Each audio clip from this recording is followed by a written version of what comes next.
I have been asked to make a video about using the perspective rulers in Clip Studio Paint. So this is going to be a video about perspective, as to use these rulers you need to have an understanding of perspective. In a nutshell, perspective is just a single point in space that the viewer is observing the scene from.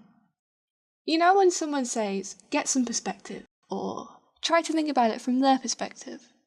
It's still the same word. Perspective is just how you view something. So when you're drawing, you're creating this viewpoint from thin air, so it can help to imagine yourself inside the scene, looking at what's in front of you. Alternatively, you can think of it as setting up a camera on a tripod and looking through its lens. The most important thing to grasp with perspective is 3D thinking. So here we have a cube. Now, as I explained, perspective is when you're observing something, right? So I want you to imagine yourself as in this scene, looking at this cube right now. And we can look at this cube however we like. We can walk around the cube and look at it from all different angles. We could look at it from the front, the side, back, from above. We can get closer or we can get further away. We can look up at the cube or we can look down on it. The most important thing is that we are looking at this cube from all different angles. 3D thinking is when you do this in your head. So, now the cube is gone, but I want you to visualize the cube in your head. Picture gazing up at the cube from below. This is the worm's eye view. Now, picture just looking at it from the front, and then from the back. Now, imagine you're looking down at this cube from above, in the bird's eye view. The ability to orbit around what you want to draw in your head is called 3D thinking. It takes practice and gets harder the more complicated the subject, which is why we're just starting with a cube. But once you start to grasp 3D thinking, perspective will start to make a lot more sense. Anyway, enough theory talk, let's actually start drawing. Now, when you draw in perspective, there are 3 main types of perspective that you can use, and these are 1 point, 2 point, and 3 point perspective.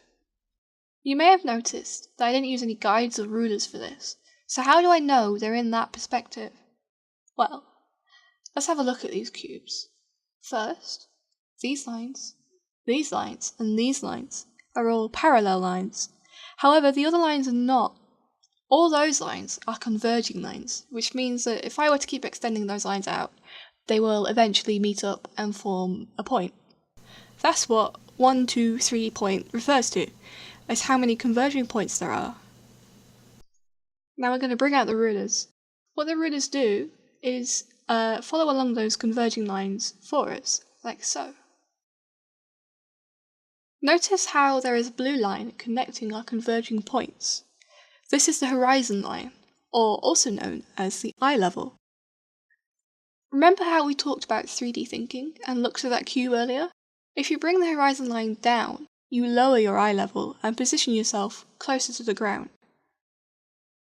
Likewise, if you lift it up, you'd be raising your eye level, and if you tilt it, it would be like tilting your head.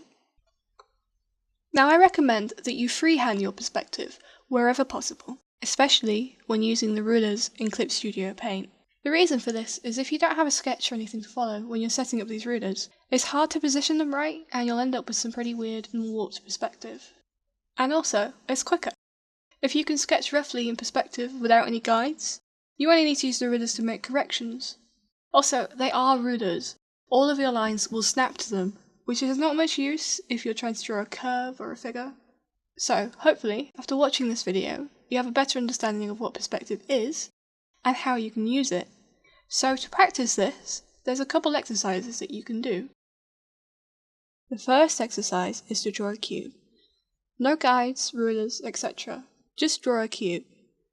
And then try to draw another cube next to it in the same perspective. This can be quite tricky. Pay attention to those converging lines. When you're satisfied with your cube, use the rulers and see how well you did.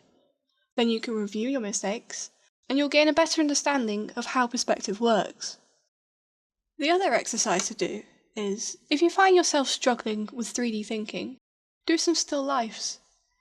You probably know what those are, but just in case, a still life is when you gather a bunch of objects and put them in the middle of a table and draw them. You don't need to do anything elaborate, an object or two will do.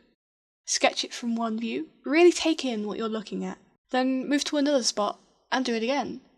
After you do this 2 or 3 times, turn away or leave the room and try to draw it from a completely new viewpoint, like from above. All that time you spent drawing it from the other angles should help you to be able to visualize it from any angle you like. This is why life drawing sessions are so useful. You know, when there's like a nude model and everybody draws them. The idea is the same as the still life exercise, but instead of drawing an object, you're learning to draw a person, and if you do it enough, you'll be able to draw people from any angle. So if you have the opportunity to go to a life drawing session, absolutely take it. If you Google it, you might find some in your area. If not, I will put some links in the box below to a couple of online resources that you can use, with like photos and videos of models. Also, go out to cafes and the like, and draw the people in the streets that you see. Drawing from life like this will help with your 3D thinking, and the streets and the buildings are a great way to practice perspective because there's so many straight lines. A good place to go is somewhere where people will stop so they can cross the road, and then they will pause, and you will have time to study them. Anyway, that's it. I hope this video has helped, and if you have any questions, feel free to leave them in the comments below. This video was made with the support of my patrons. Thank you so much. I also reached 100 subscribers earlier this month. I can't believe it. I appreciate your support so much. If you'd like to support my work, as well as gain access to extra content, like I recently went over how I make pixel art, which, if you like how I use colour, would be worth reading, since I have a pixel art background, and the way I use colour I learned from doing pixel art. You can find my Patreon at patreon.com/Harry. Thanks for watching. Peace out, my friends.